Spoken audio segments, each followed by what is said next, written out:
कि आज से लगभग 20-22 साल पहले,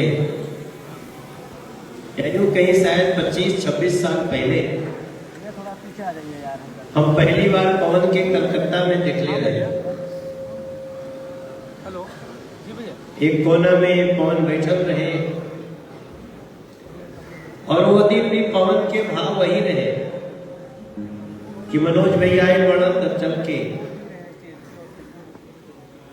बड़ी सम्मान के साथ प्रणाम करना। भोजपुरी के पावर स्टार पवन सिंह जी के जन्मदिन में पहुंचे मनोज तिवारी जी और स्टेज पर बधाइयां the power star Pawan Singh ji को।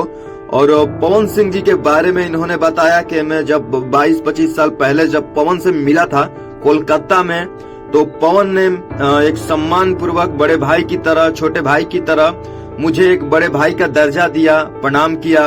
और स्टेज पर बर्थडे के दिन आए थे मनोज तिवारी जी, जो दिल्ली से आए हुए थे।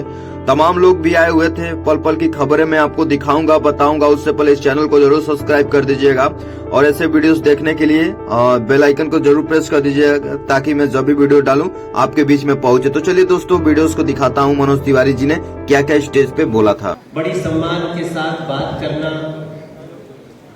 और आज वो पवन जहां दुनिया में चमक रहा बा, हर भोजपुरी भाषी और खासतौर से संगीत प्रेमी खातिर ये दिन बहुत विशेष बने। कहल जाला कि बड़ी किस्मत से ऐसा दिन आवेला जब आपके समाज के कोनो व्यक्ति पे आपके अकेले में भी गर्व होई,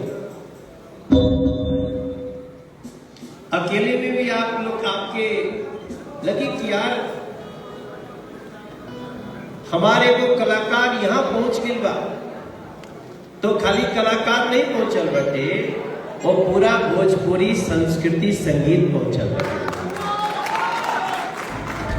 जैसा कि दोस्तों आप लोगों ने देखा कि मनोज तिवारी जी ने कहा कि भोजपुरी बड़ी हो रही है, भोजपुरी समाज को यहाँ से यहाँ तक पहुँचाने का कार्य किए हैं पावर स्टार पवन सिंह जी।